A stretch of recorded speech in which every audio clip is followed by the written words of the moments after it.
Júlio falou, estamos terminando. Eu fico muito contente. É um desafio começar um livro e pregar, né, versículo por versículo. Nós pregamos versículo por versículo.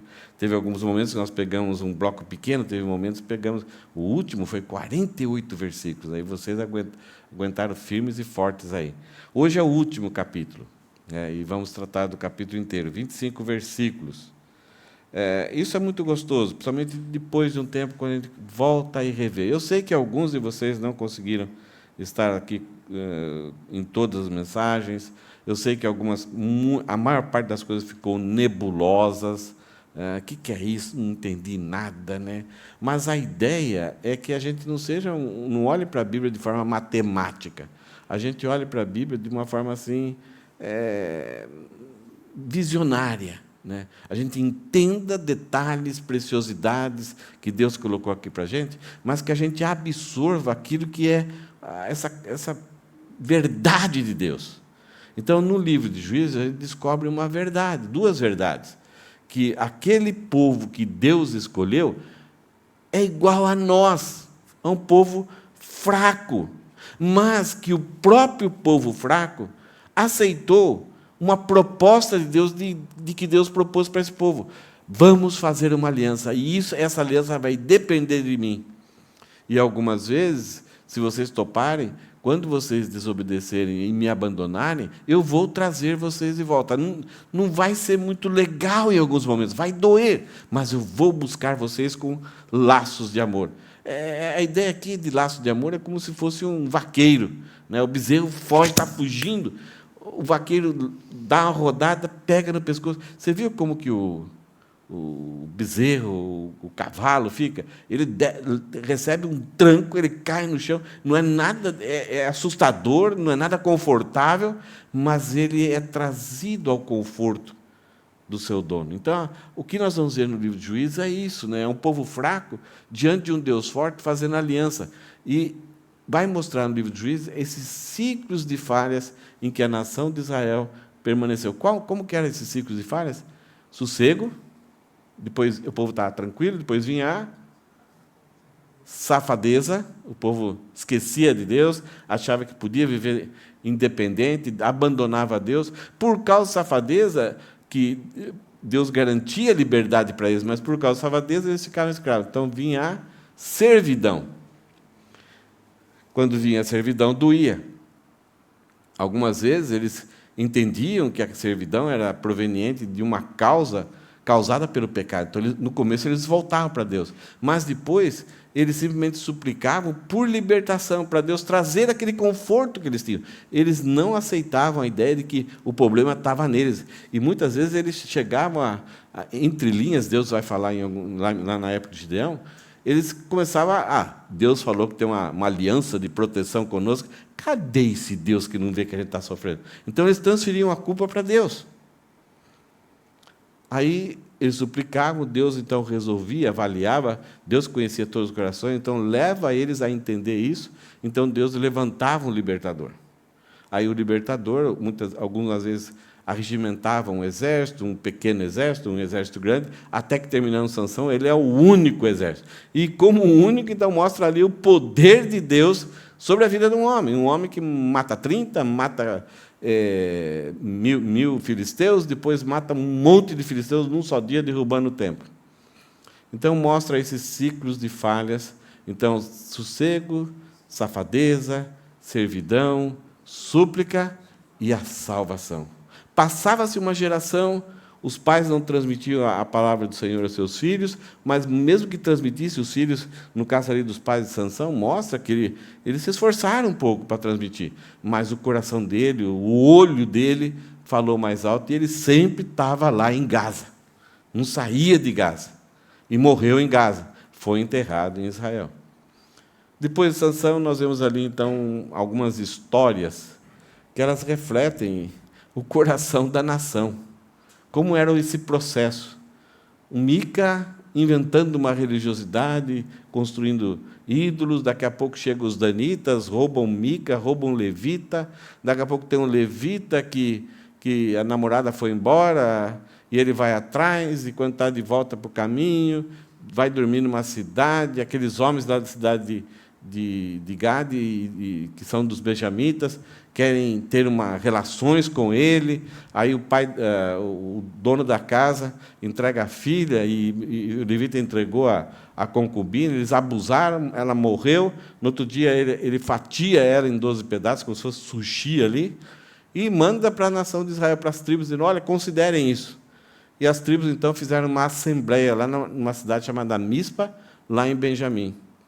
E o levita deu o relatório, ele disse: nunca aconteceu, isso não pode acontecer, nós somos uma nação, 12 tribos, esse mal não pode acontecer. Homens violentos e maus querendo abusar de um outro homem, quer dizer, é um pecado assim abominável.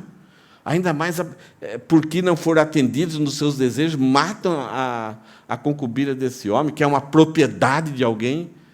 E aí, então, eles foram lá, se reuniram, mandaram o recado para os benjamitas, falaram: olha, esse é um problema de vocês deviam ter resolvido isso.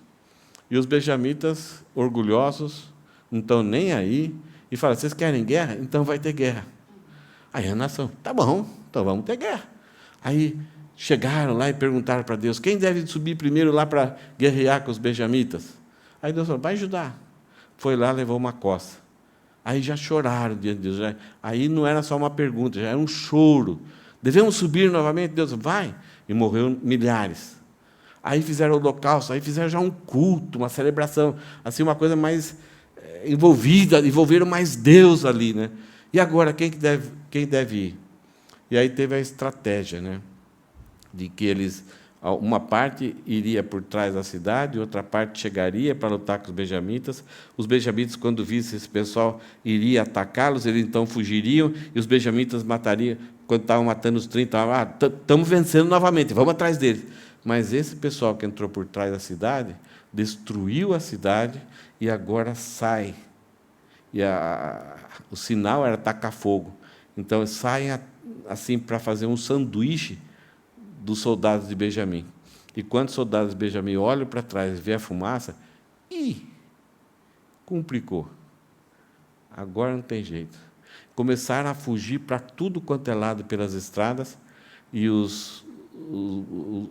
povo das 11 tribos de Israel partiram atrás dele e foram matando, até que 600 homens de Benjamim, eles entram numa prenha lá, num lugar lá que era bem difícil, e para os outros chegarem lá, e eles se alojaram, se protegeram lá e ficaram lá. Conseguiram se salvar. O capítulo, ele se localiza nesse momento. E o título dessa mensagem aqui, o contexto da mensagem, é que nessa história toda houve 2 juramentos impensados. Então, o primeiro juramento que eles fizeram quando fizeram essa assembleia: como Benjamim quer guerrear conosco, nós não, se sobrar alguém deles, nós nunca mais vamos dar as nossas filhas em casamento com um benjamita. Vocês juram? Sim, juramos. Nunca vai haver mais casamento das nossas filhas com os benjamitas. Outro juramento que eles fizeram: se nós vamos guerrear, quando eles estavam em Mispa, quando fizeram a assembleia para decidir o que iam fazer, se alguém da nação de Israel, que agora declarou guerra com os benjamins, se alguém da nação de Israel, alguma cidade, alguma tribo, não quiser ir, vai ser morto também. A ideia é: se não quiser ir guerrear, se não quiser castigar, estará concordando com os benjamitas. Então, tudo aí, a ira, a vingança, o ódio, a indignação, estava tudo à flor da pele. A adrenalina governava tudo. Então, foi 2 juramentos que parecem bonitos. Se esse povo fez o que fez, tem toda essa maldade no coração, essa devassidão, essa abominação, então nós não vamos compactuar com isso, dando as nossas filhas para casar com um benjamita. E se alguém não quiser participar dessa batalha para disciplinar, para purificar a nação de Israel, lutando contra os benjamitas, então ele é conivente. Ele é como se fosse um álibi.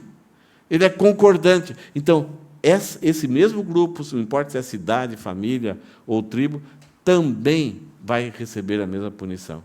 Então, essa mentalidade, esse foi o clima de como ele entrar na batalha. E aí, depois que a batalha acontece, os 600 lá na prenha, na rocha, a poeira baixou.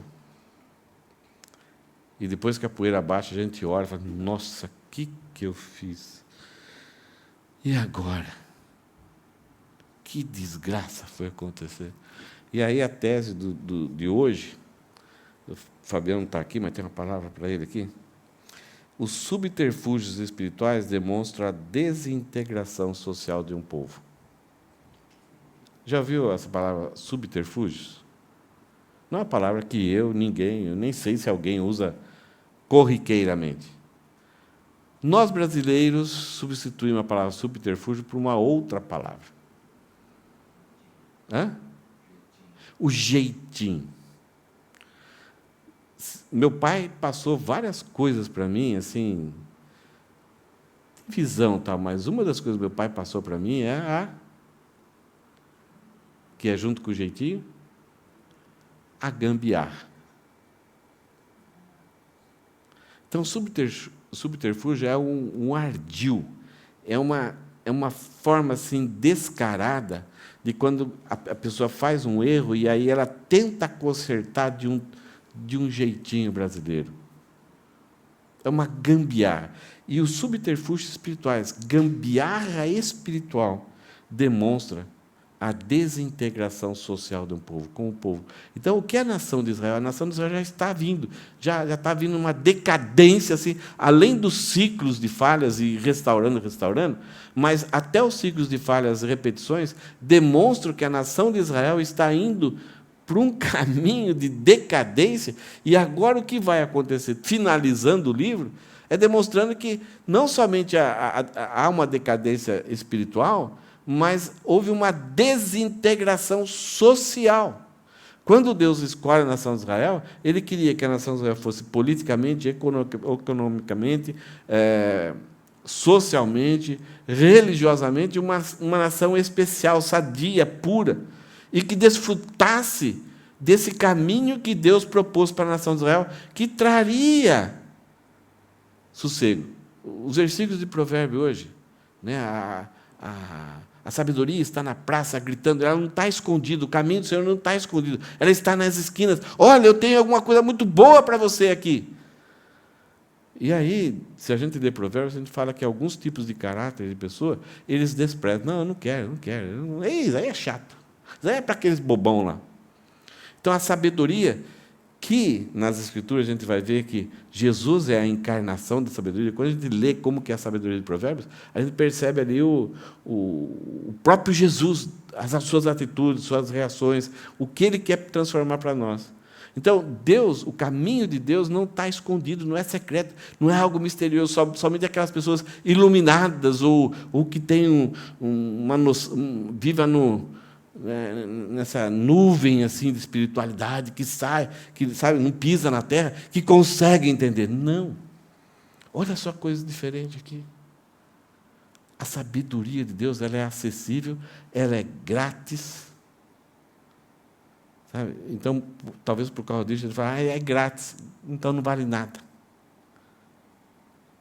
E ela é oferecida escancaradamente para nós. E ela dá uma segurança diante dos perrengues que a gente vai enfrentar na vida, não nos livros do perrengue, como o Júlio falou. O terremoto acontece para cada um. Mas aquele pavor, aquele desespero de tentar segurar, minha vida acabou. Não. A sabedoria fala assim, sua vida vai começar. Então, a sabedoria dá uma perspectiva eterna para o ser humano. E aqui, uma pessoa que sai desse caminho, ela começa a fazer coisas erradas que não pertencem à sabedoria de Deus, e sempre vai estar querendo dar um jeitinho aqui, um jeitinho ali, um subterfúgio para tentar consertar a situação. E nesse processo, sem Deus fora do caminho de Deus, fora da sabedoria de Deus, acaba trazendo mais tragédias. Vamos junto caminhar aí? Fazer uma leitura, salientando algumas coisas. No final, a gente tem várias frases para a gente pensar e como isso se encaixa nos nossos dias, né?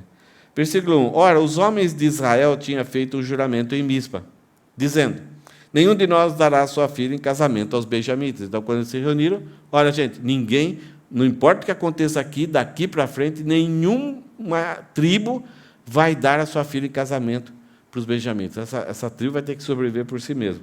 O povo foi a Betel e ali ficaram até a tarde diante de Deus. Olha só, Deus está envolvido na história deles aqui.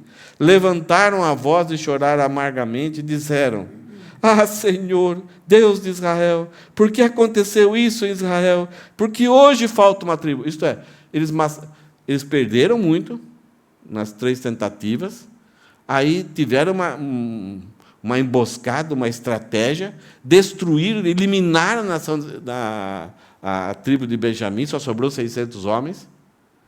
E aí, quando a poeira baixou, eles olharam aquilo: oh, Senhor, e agora? Juramos que as nossas filhas não podem se casar. A lei fala para não casar com estrangeiros. Só tem 600 homens. E agora? Não tem zangueô aqui. Não tem... O Espírito Santo nunca tinha aquela... Só Jesus que aconteceu nesse fato, os filhos nasciam de ordem natural. A conclusão é: acabou. Essa tribo vai durar o tempo que esses 600 homens viverem. Aí, acabou. Então, agora, quando a poeira baixou, diante daquela vitória que eles tiveram, estão comemorando aqueles que sobreviveram, mas quando olham e ficam sabendo que somente 600 homens que estão lá escondidos numa rocha fugiram para longe, se eles não fugiram, o que tinha acontecido? A tribo já tinha sido eliminada. E aí eles clamam: ó Senhor, Deus de Israel, por que aconteceu isso em Israel? Porque hoje falta uma tribo. É quase que: Deus, como o Senhor foi permitir isso? Gente, isso não acontece com a gente.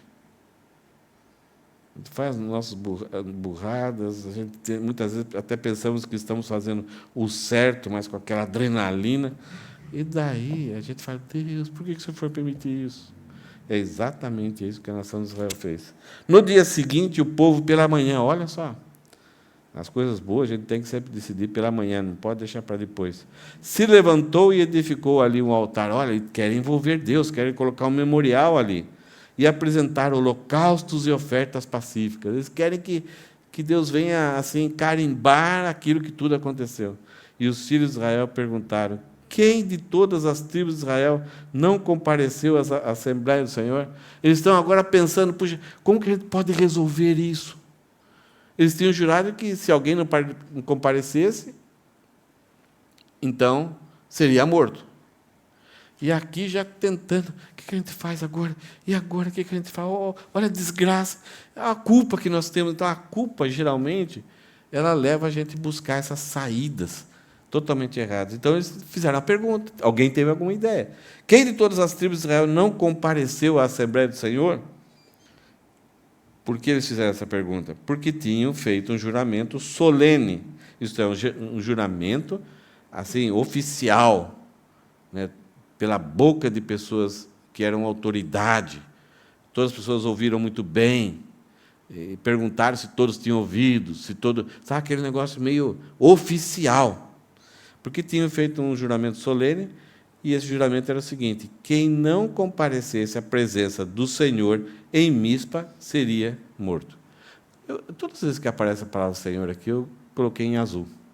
Você vai ver que é um povo que tem uma aliança, que tem ações, que fazem holocaustos, que fazem cultos, que perguntam ao Senhor, que avaliam a situação, devolvem, colocam dentro do Senhor a situação, mas Deus é tratado como ídolo.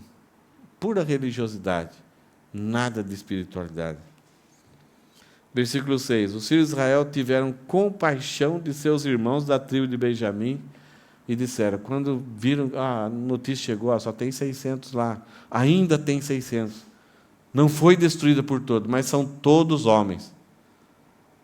Se fosse uma mulher, já dava para agir, né? Demoraria muito tempo para a multiplicação chegar a um nível assim de ser uma tribo. Mas, né, tem pessoas dizendo que homem dá para ficar grávido, mas não dá. E não tinha nenhuma mulher, só 600 homens valentes. Então, todos aqueles que eram meio desmunhecados, foi eliminado. Ficou lá na cidade e morreu lá na batalha da nação de Israel. E eles clamaram: hoje foi eliminada uma das tribos de Israel. Como obteremos mulheres para os restantes deles? Pois juramos pelo Senhor que não daríamos em casamento nenhuma de nossas filhas. E perguntaram: há alguma das tribos de Israel que não tenha comparecido à presença do Senhor em Mispa? Então, o primeiro subterfúgio aqui que poderia ajudá-los a resolver esse problema é se alguém da nação de Israel não tenha comparecido. A ideia, aquele juramento era para que todos comparecessem. Mas eles não sabiam. Então eles lembraram: será que tem alguém que não compareceu? Isso aqui pode resolver. E aí alguns investigaram, fizeram uma CPI ali, descobriram e aí anunciaram. E eis que ninguém de Jabe-Gileade tinha ido ao acampamento da Assembleia. Descobriram que um povinho lá, um grupinho lá, ninguém de lá tinha ido. Quando contaram ao povo, eis que nenhum dos moradores de Jabe-Gileade estava ali. Eles confirmaram até.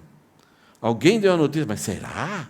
Será que alguém foi ousado de não participar, de não vir aqui, sabendo desse juramento? Então vamos conferir. Aí contaram, de onde você é, registrar lá. Não tem ninguém de Jabe-Gileade. Então é verdade. Não foi uma acusação, alguém que levantou uma mentira, uma fake news. Não, eles foram e conferiram. Realmente, mesmo diante do juramento, ninguém de Jabe-Gileade compareceu à Assembleia. Por isso a congregação mandou para lá 12.000 homens, dos mais valentes, e lhes ordenou, dizendo: vão e matem os moradores de Jabe-Gileade a fio da espada, tanto homens como mulheres e crianças. É o jeitinho. É o subterfúgio para tentar consertar uma onda de erros que chegou ao fundo do poço. Então vão. Eles sabiam do juramento. Não vieram. Então eles merecem. Tudo isso na conclusão deles. Então, agora, eles são a salvação da desgraça que aquela onda de impetuosidade produziu. Puxa, ainda bem que eles não vieram. É quase isso que eles estão falando. Puxa, que legal, eles não vieram. Assim dá para a gente ir lá, matar eles e pegar as menininhas deles. Dá para casar com os 600 homens aqui. Pegaram 12 homens valentes para os caras chegarem e cumprirem a missão. Para novamente não ter uma batalha, de repente vai lá e perde ainda. Não, foi os melhores aqui. Versículo 11. A ordem para esses homens valentes foi essa: é isto que vocês devem fazer. Matem todos os homens, bem como todas as mulheres que não forem virgens, as adolescentes. E acharam entre os moradores de Jabe-Gileade 400 moças virgens, que nunca haviam tido relações com homem algum, e as trouxeram ao acampamento em Siló, que fica na terra de Canaã. Imagine a tristeza dos pais. Quer dizer, agora já estão mortos. Imagine a tristeza dessas jovens, sendo raptadas, capturadas, e vão agora ser entregues a outros homens que eles não conhecem, que pertencem a uma tribo que causou um reboliço na nação de Israel, e agora vão ser as esposas para dar filhos para esses homens, para que essa tribo não seja eliminada. Só porque as autoridades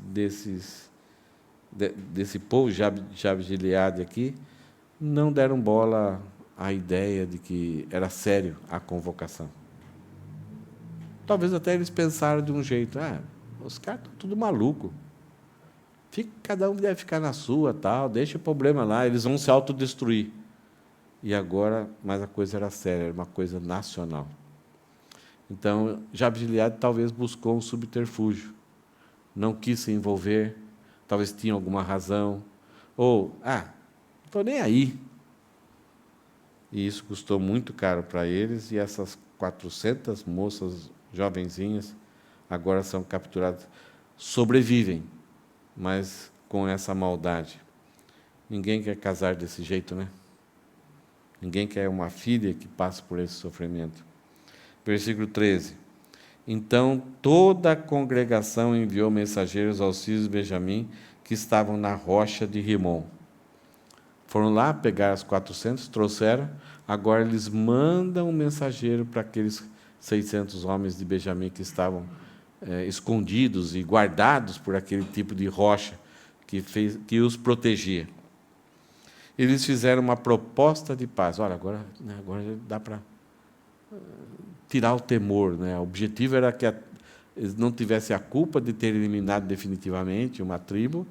Então, eles vão lá e oferecem paz. Esses homens vão receber uma boa notícia, né? Foi nesse tempo que os benjamitas voltaram e receberam aquelas mulheres de Jabes de Gileade, que tinham sido conservadas com vida. Então, eles receberam a notícia de paz, voltaram e ganharam um prêmio. Uma jovenzinha, adolescente, virgem. Algumas talvez eram bonitinhas, no caso assim, de povos étnicos, geralmente as jovens são muito bonitas, né? Isso é uma qualidade que acontece quando o povo mantém a etnia. Mas, porém, contudo, todavia, não havia uma para cada um deles. Não sei se teve briga. Sei que talvez os mais fraquinhos.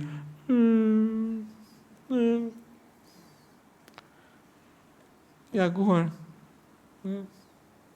Então o povo teve compaixão. Olha, eles tiveram uma compaixão antes, agora vão ter compaixão de novo. Então o povo teve compaixão de Benjamim, porque o Senhor tinha aberto uma brecha nas tribos de Israel. Deus é o autor de todo esse mal, segundo a cabeça deles.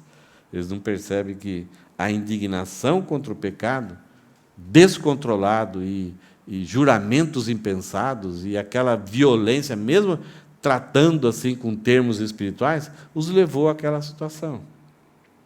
Versículo 16. Os anciãos da congregação disseram: como obteremos mulheres para os que sobraram, visto que as mulheres dos benjamitas foram exterminadas? Como nós resolveremos esse problema dos 200 agora? Então eles disseram mais: deve haver uma herança para os benjamitas que sobraram, pois nenhuma tribo de Israel deve ser destruída. Porém, nós não podemos dar a eles as nossas filhas em casamento, porque os filhos de Israel juraram, dizendo: maldito que der mulher aos benjamitas. Então eles lembram: olha, nós não podemos dar as mulheres para eles. Resolvemos aí 33%. E ainda me falta resolvemos 66%, agora ainda falta 30%. E agora, o que fazer? Como resolver esse problema? Nós fizemos juramento, nós não podemos quebrar esse juramento, mesmo que era um juramento impensado. A lei previa que, nesses casos, mas exigia arrependimento, exigia confissão de pecado, exigia clamor diante de Deus e depender da misericórdia de Deus. Mas não. Eles querem seguir em frente com a sua dureza de coração. Versículo 19. Então disseram: eis que de ano em ano, olha só, eis que de ano em ano há uma solenidade ao Senhor em Silo. Betel e Silo, algumas vezes, o tabernáculo ficava nesses dois lugares. Uma época ficou em Betel, outra época ficou em Silo. E eles estão falando: olha, tem uma festa lá, que a nação de Israel ela gosta muito de festa. Ela fazia festa que as jovens, que os homens, crianças dançam. E se você vê assim, até no YouTube, danças dos israelitas, do povo de Israel, é uma coisa muito linda. Você percebe que é um louvor, é diversão, é alegria, sem malícia. E eles falam: olha, eis que de ano em ano, todo ano, há uma solenidade ao Senhor em em Silo. Não é uma coisa assim de outro povo, não é uma coisa muito maligna. Silo fica ao norte de Betel, a outra cidade que muitas vezes tinha o tabernáculo, do lado do nascente do sol, pelo caminho que vai de Betel a Siquém. Então, Siquém, se lembra lá de Gideão, né? E ao sul de Lebona. Então, deram uma ordem aos filhos de Benjamim. Antes contrataram os aleios, agora, aqueles 200 que sobraram, as 11 tribos dão uma ordem a esses 200, dizendo: vão, se escondam nas vinhas, fiquem vigiando. Quando as moças de Silo saírem a dançar em rodas, saiam das vinhas, e cada um agarre uma mulher para si. Então voltem para a terra de Benjamim. Primeiro subterfúgio era matar um povo, ficar com as jovens. Agora tem uma festa lá, se escondam na vinha, fica na espreita. Quando as mocinhas saírem para... vai lá, pega e dá no pé e vem embora. E foge lá para a sua cidade. Subterfúgio, jeitinho, gambiarra. Agora os pais vão ficar vivos e vão perder 200 filhas. Haverá um choro, haverá um sofrimento. Recentemente nós tivemos o Hamas invadindo Israel, matando, roubando, sequestrando, levando, e agora parece que quase todos os que sobraram de reféns, alguns reféns foram devolvidos, outros reféns que estavam na expectativa de serem resgatados, mas parece que a maioria já está quase foram todos mortos. É sofrimento que a gente não tem ideia. E aqui, para não ficar solteiro, esses 200 foram lá e fizeram. Versículo 22. O adereço, né? Mas vai dar problema. Vai surgir uma outra guerra. E as autoridades de Israel estão falando isso. Versículo 22. Quando os pais ou os irmãos delas vierem se queixar a nós, porque eles vão queixar, é o tribunal, é o juiz lá de Israel que esse povinho ia queixar para eles. Olha, veio lá os benjamitas, fizeram esse mal, pegaram os filhos e levaram para fora. Então, vocês têm que tomar uma providência. Então, a ideia aqui dessas autoridades é, quando eles vierem se queixar a nós, os irmãos, os pais, nós vamos dizer, já tinham preparado o jeitinho. Tenham pena deles, por amor de nós.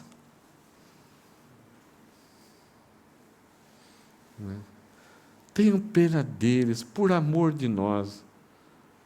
Não exige que a gente faça alguma coisa trágica. É tanta confusão, então tenham pena deles. Pois na guerra contra Jabes de Gileade não conseguimos mulher para todos eles. O primeiro subterfúgio não resolveu completamente. Então tenham pena deles. E vocês não as deram a eles, pois nesse caso seriam culpados de quebrar o juramento. Então, vocês fizeram certo. Então, vocês não serão... Vocês são corretos.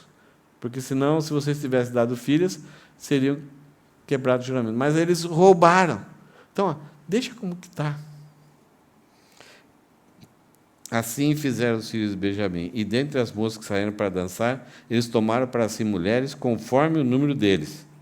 Depois voltaram para a sua herança, reedificaram as cidades que tinham sido queimadas, tinham sido destruídas, e habitaram nelas. Começaram tudo do zero. 600 casais agora que vão casar, vão coabitar. O amor inicialmente, talvez depois de um tempo, tem o amor, tem... Então essa tribo vai recomeçar assim num clima de fuligem, né, de dor. Esses 600 homens não vão ter as famílias das suas esposas. É um negócio muito anormal aqui, com muito sofrimento, tristeza. Talvez depois de um tempo, com a bondade desses homens, do cuidado, até surja a síndrome de Estocolmo, né? Que o seu sequestrador, quando traz o almoço, o jantar, a água todo dia, na síndrome de Estocolmo, a vítima passa a ter uma apreciação e pode até desenvolver e pode chegar a amar o seu sequestrador. Pode ser que começou a acontecer isso. Mas é uma tribo que vai ter um recomeço muito triste. Versículo 24.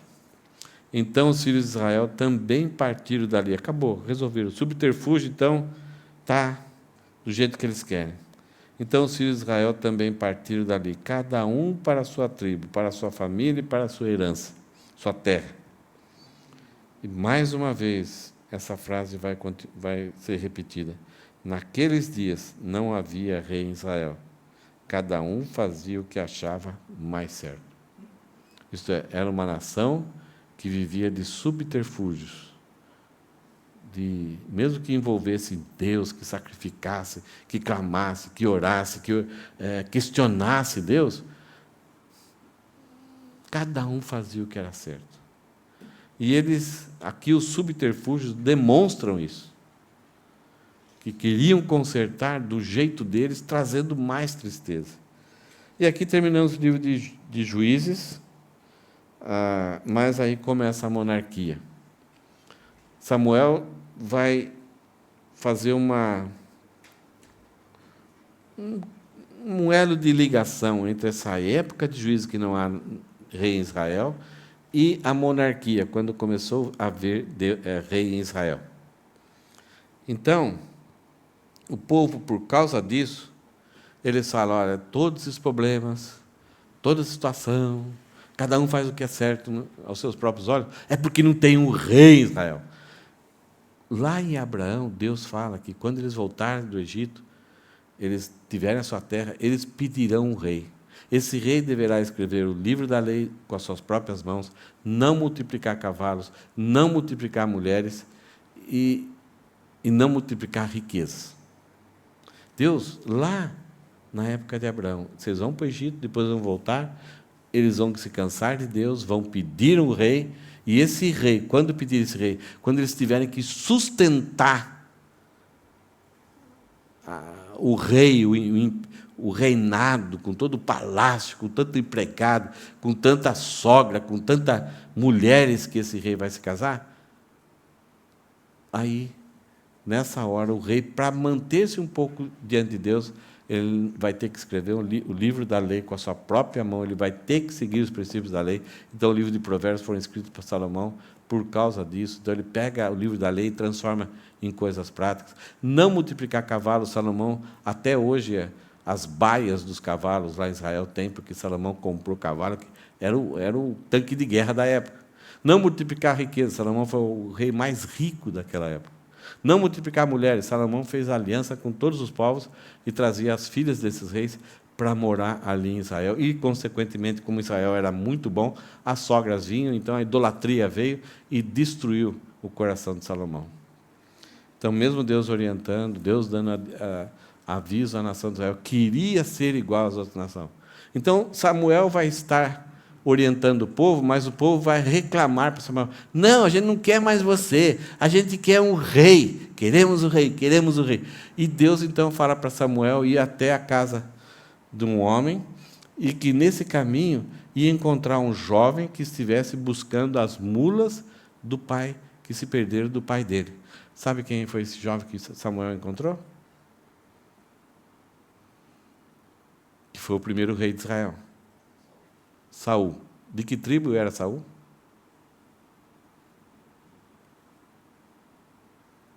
Benjamim. Que coisa, né? Uma tribo quase extinta, e Deus, com o seu humor, com a sua ironia, faz com que a nação de Israel tenha um rei da tribo de Benjamim.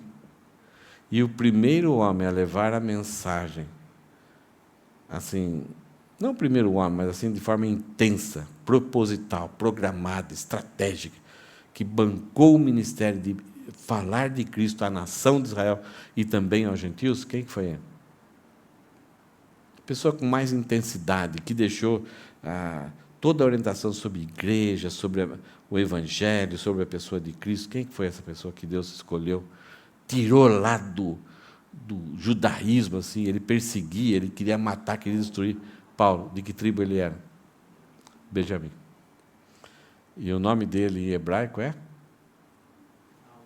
Saulo, que é uma variação do aramaico, do hebraico, Saul para Saulo.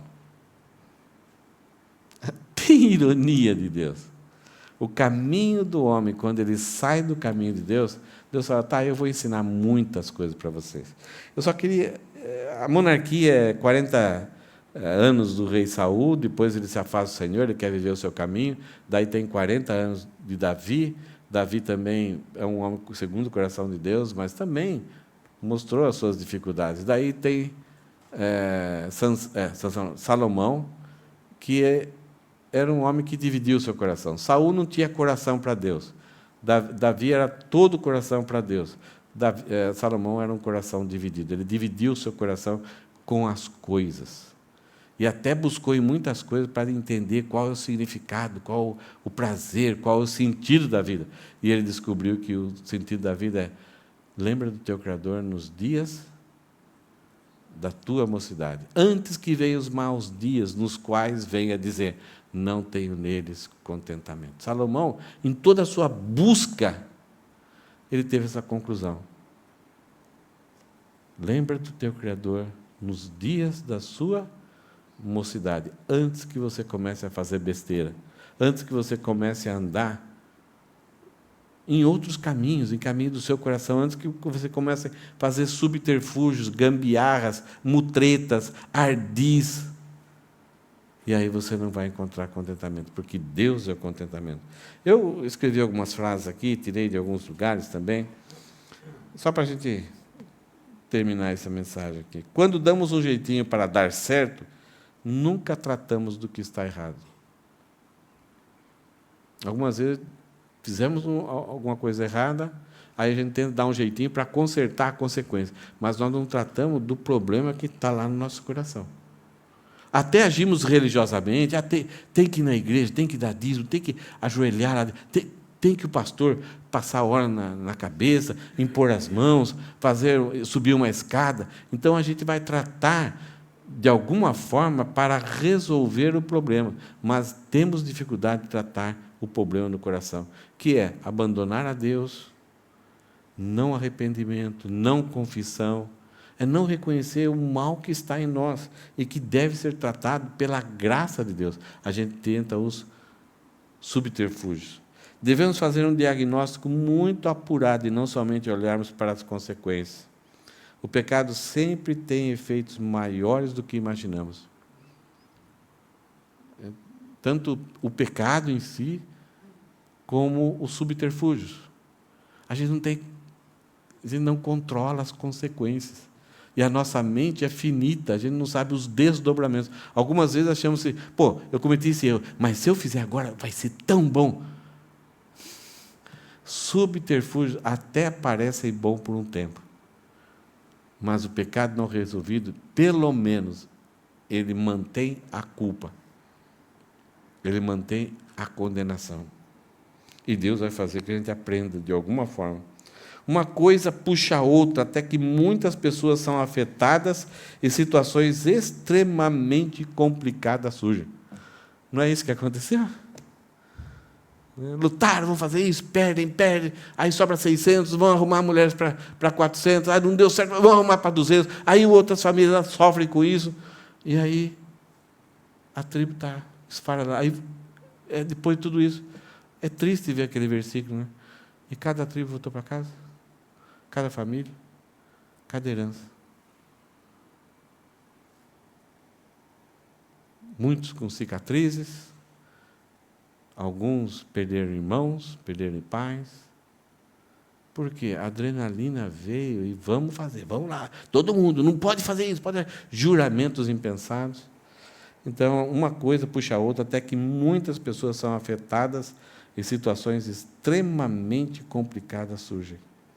O pecado e a vingança precipitada geralmente levam a uma situação sem saída e se torna um caminho de mais dor e injustiça, machucando mais pessoas. Quando abandonamos a palavra e a pessoa de Deus, é impossível trilharmos o caminho de Deus. Tudo que eles fizeram aqui parecia que era resolver, mas não era o caminho de Deus. Deus não preparou a nação de Israel para viver isso que eles viveram. Porque eles abandonaram a pessoa e a palavra de Deus lá atrás. Tudo isso que acontece não surgiu do nada. Era aquele ciclo de falhas, de sossego, servidão, súplica, salvação, e cada vez daí está sendo meio um troncho, assim, não era resolvido o problema, a nação de Israel não voltava de forma inteira para com Deus. passaram a tratar Deus como um ídolo. O comportamento deles era como se trata um pagão, trata um ídolo. Trata o São José, a Santa Luzia. Quer dizer, não serve para nada, só um amuleto. Uma coisa que a gente tem que tomar muito cuidado, eu, você, nossos olhos não são faróis. Nossos olhos contaminados pelo pecado não conseguem emitir luz para a gente ver que esse é o caminho. Na escuridão, sempre vamos precisar de ajuda externa para enxergar aonde está o caminho correto. Nossos olhos não são faróis. A luz está no caminho de Deus e não nos acompanha se sairmos do caminho, porque nós não somos a luz. Ele é a luz. Se Deus tem um caminho para cá e eu saio para o outro lado, eu vou caminhar na escuridão, na cegueira. E cegueira gera desastres. Quando abandonamos o rei de Israel, vamos nos encontrar numa sinuca. Todos sabem, Kobayashi. Né? Meu pai tinha um bar, e uma mesinha pequenininha lá de sinuca, eu e meu irmão ficava jogando todo dia. A gente sabia todas as curvinhas ali da sinuca, a gente sabia como bater ali e tal. Ficamos craque. E aí alguns empregados de uma fábrica do lado vinham jogar conosco, a gente ganhava todas. Hoje, não jogo mais nada, mas naquela mesinha eu ganhava. E tinha momentos que o certo não era somente derrubar as bolas, mas muitas vezes colocar a pessoa em sinuca. Esse era o prazer. O pecado ele faz isso, nos coloca numa situação que não dá. E muitas vezes esse termo sinuca tinha uma outra palavra que vinha em seguida. Qual que era? Sinuca de bico. É quando você colocava lá que não tinha jeito. Não tinha opção para você sair. É o termo sinuca de bico, que se aplica, né, a gente usa essa palavra. O cara está numa sinuca de bico. Não tem saída. Então, quando abandonamos o rei de Israel, vamos nos encontrar numa sinuca de bico, vou até acrescentar aqui, né? Que se tentarmos sair, vamos cometer mais erros, vamos perder bolas, né? E a única solução é arrependimento verdadeiro e voltar ao caminho, à verdade e à vida. A única solução, existe solução. A esperança não é que o pecado vem e nos coloca por terra, nos coloca em sinuca, aonde a gente parece que, né, quer fazer as piores coisas até contra nós mesmos, mas a palavra de Deus, existe uma esperança. Porque é o Deus dos milagres, é o Deus criador, é o Deus severo, mas bondoso, que tem prazer na restauração. Mas para a gente chegar a isso, é aquilo que Provérbios falou. A sabedoria de Deus, olha, é por aqui. Não, eu sei como que eu vou. Eu estou enxergando bem. Não, filho, não vá por aí. Venha a caminho, a saúde, a vida, nesse caminho que Deus preparou para você. Mas o nosso coração soberbo, orgulhoso, não quer. Então, não é que, quando a gente olha a situação aqui da nação de Israel, a gente chega, puxa, estou frito, não tem solução. Algumas vezes a gente fala, acabou. Não, há esperança. Inclusive, o livro que se segue ao livro de Juízes é da época de Juízes. É sobre uma jovem, Ruth, moabita, que tinha uma maldição sobre ela, sobre o povo dela. Noemi, com seus 2 filhos, com seu marido, fugindo da pobreza, das maldições, da perseguição de Deus sobre a nação de Israel, tentando acordar a nação de Israel. Noemi, com seu marido e seus 2 filhos, usou um subterfúgio. Se eu sair, né, a nação de Israel está aqui, a fronteira está aqui. Se eu pisar aqui, então, eu não vou estar mais debaixo dessas consequências do afastamento de Deus, da nação de Israel de Deus. Então, eu vou escapar. Ela chegou nessa terra, os 2 filhos casaram, fizeram um casamento. Não está mais Israel. Então, aí os filhos casaram com moabitas. são descendentes de Ló, que tinha uma maldição, e Deus falou, ó, nenhum descendente de Israel casará com os moabitas, os filhos já casaram. Num certo dia, o marido de Noemi morre, e os 2 filhos morrem. Agora ficaram um trio mórbido, 3 viúvas. A situação lá em Belém melhorou. Noemi chega para Ruth e Orfa e fala, eu vou voltar. Vocês não vão ser bem recebidas lá. Então, fiquem na terra de vocês. Orfa gostava muito de Noemi, falou, olha, eu queria ir muito, mas eu entendo, é complicado, vou ficar aqui. Aí Ruth falou, olha, para onde você for, eu irei, o seu Deus será o meu Deus. Eu vou te acompanhar, eu vou cuidar de você. Se lembra a aliança de Abraâmica? Deus fala para Abraão, abençoarei os que te abençoarem, e amaldiçoarei os que te amaldiçoarem.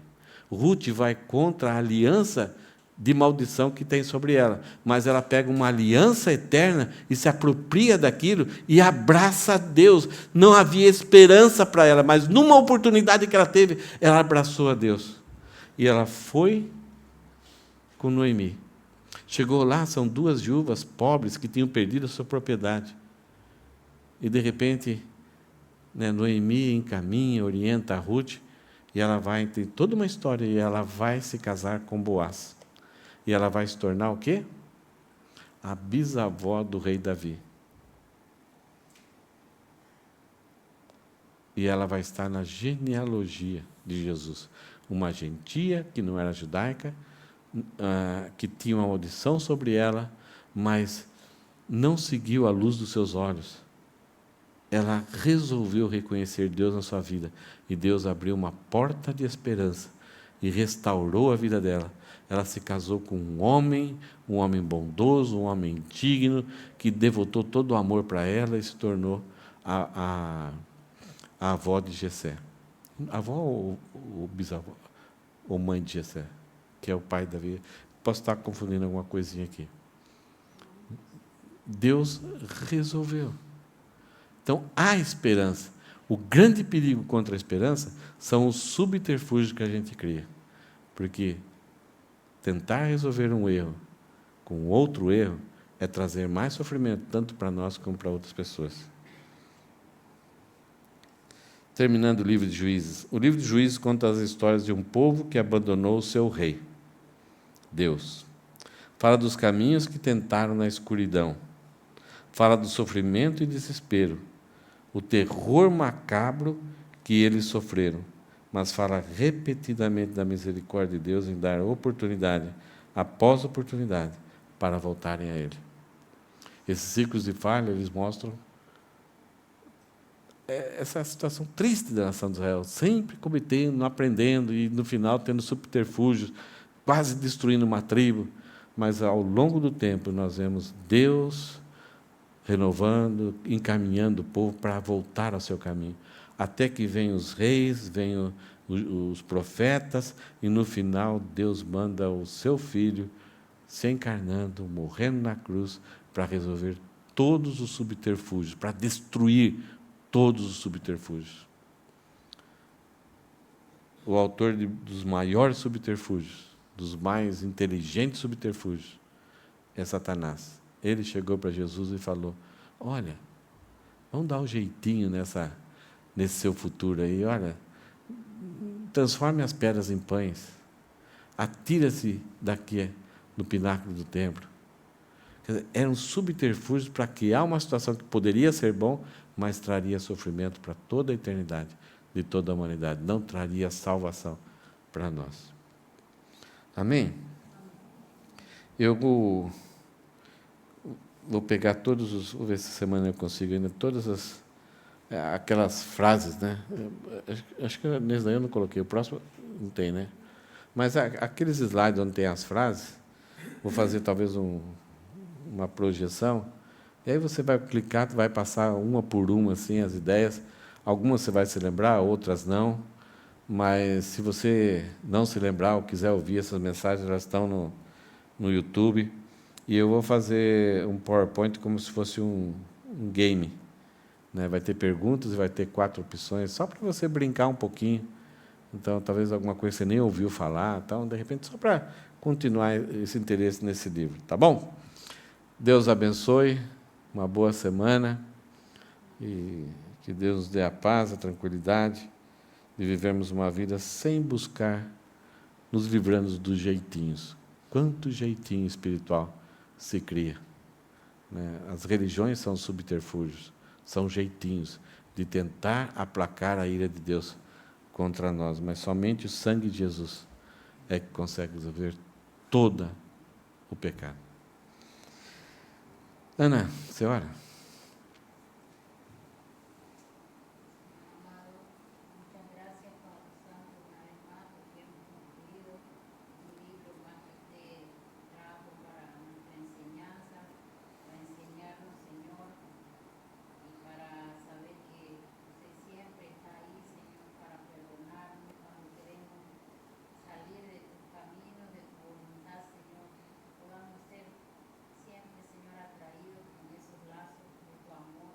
Amém, Senhor.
Está na palavra de Deus.